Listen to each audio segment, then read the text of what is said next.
Hi everyone, welcome to 33 Founders. Chase and I are delighted to be joined by Kellee Khalil, the founder of Loverly. Thanks so much for joining us, Kellee. I'm excited to be here. Hi, guys. Hello. So can we just start out with you describing the Loverly platform? Sure. Loverly is the new way to plan your wedding online. We help brides find ideas, people to hire, and things to buy for their wedding. We also have a whole editorial section that gives planning trends, tips, tricks to make wedding planning easier and more fun. And we have an iPhone app that helps you get your inspiration and plan on the go. How are you competing and standing out in a $50 billion wedding industry, Kellee? The Loverly platform is 100% focused on user experience, on simplistic design, and creating value for the ecosystem of people involved in the wedding industry. So whether you are a content creator like one of our blog partners, a bride planning her wedding, a mother of the bride helping plan a wedding, or a retailer or brand trying to connect with brides, we actually built a platform that really services all of them by bringing them all together. And I think that our approach is very different because we're focused on creating value for the users and the stakeholders rather than trying to find a way to make as much money as possible. I think that if you create value, you'll figure out a way to monetize that value.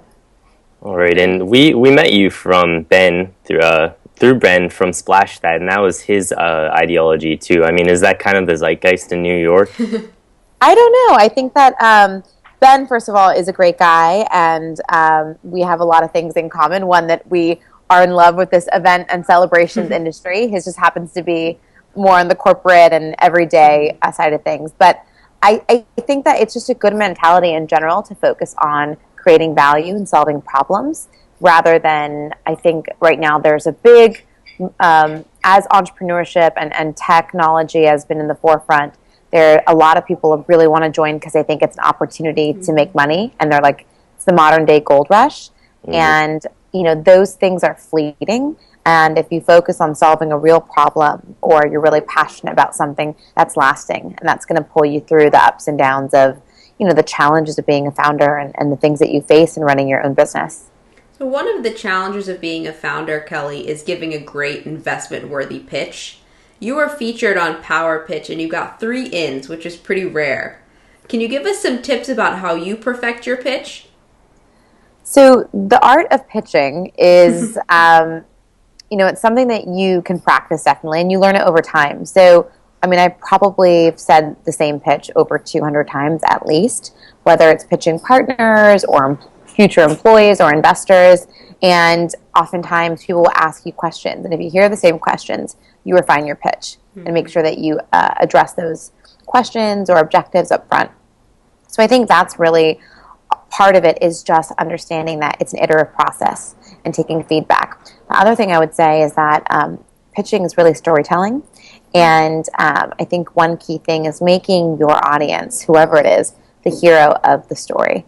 So whether you're trying to sell someone on a product and, you know, talking to them about the opportunity, but how challenging it is, and the opportunity again, and then you basically make them the hero and say, you can make this actually happen. So that's kind of an approach that I like to take. Nancy Duarte has a TED Talk that I love on the art of storytelling, and that was something that I thought of a lot when I was refining my pitch. I think I have her book over here somewhere. I was looking for it. We're big fans of Nancy.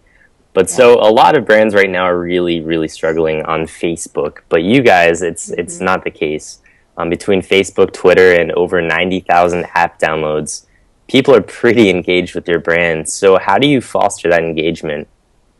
So it's really interesting. It took us a while to get our social strategy and figure out really what it means to build a brand on different platforms and really what engagement means to your users. And the thing that's challenging is when you look at the many platforms there are, whether it's Twitter, Facebook, Tumblr, Pinterest, Instagram, they all actually have very nuanced type of engagements. So when you think about Facebook, I think oftentimes brands think of Facebook as a way to drive people to their site, but really Facebook is a place that people consume content on a daily basis. And how we approach Facebook is really about engaging with our users and delighting them while they're checking their friends feed, right? So it's not about pushing them to our site or trying to get them to do an action, but rather building a community and having a conversation with them on Facebook.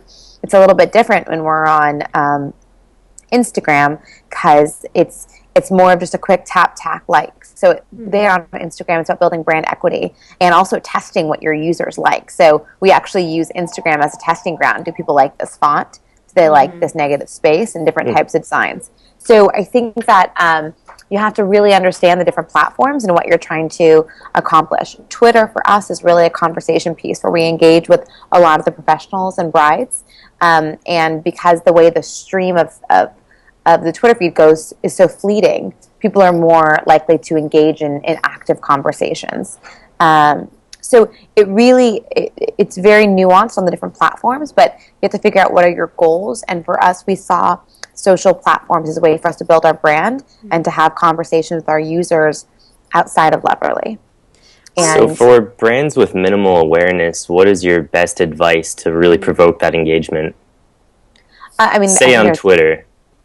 So I was going to say, there's definitely best practices, using hashtags, having Twitter etiquette, replying to people, engaging with people.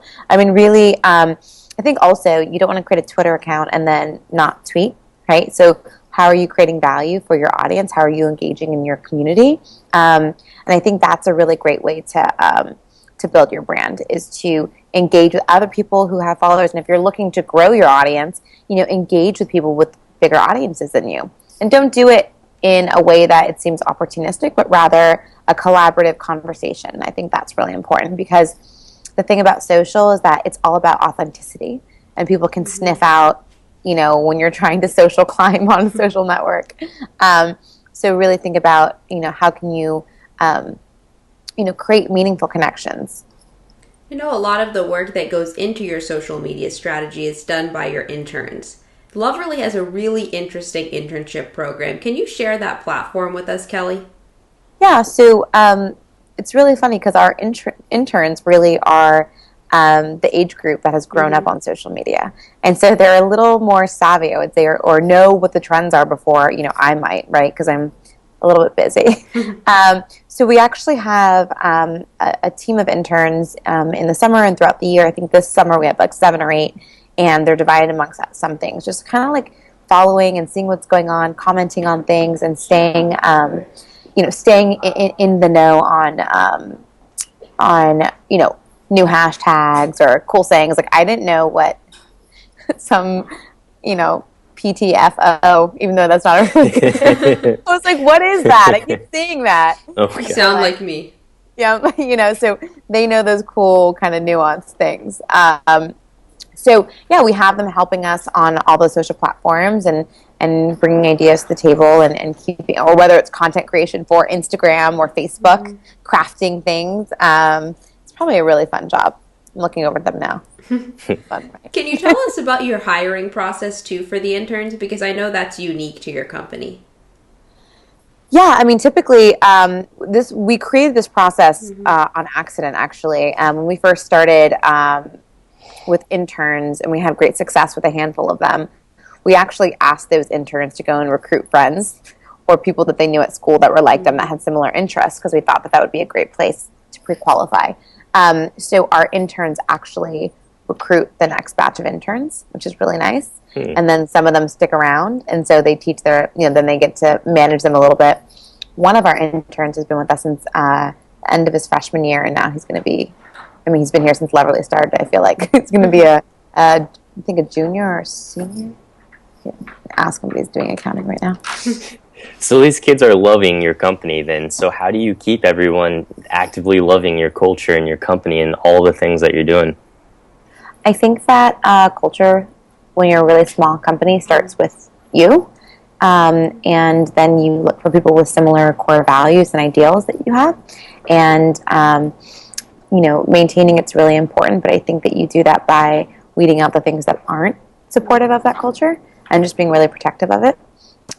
We even have a sign on our sink that says, "Would it be is it Leverly to leave your dishes?" It's like, no, it's like all of these things. So, I'm going to give you a tour of the office, but it looks like the website, or the way it looks and feels is very Leverly. The way we talk to each other and collaborate and treat each other is very Leverly.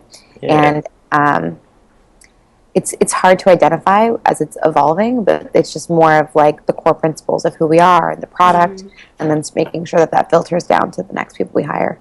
On the note of your brand, Kellee, I know you're close with Alexandra from Guild. What did she teach you about building a one-of-a-kind brand? So Alexandra talked to me actually a lot about corporate culture, which she thought was reflective of what helped them build their brand, which I think is really interesting.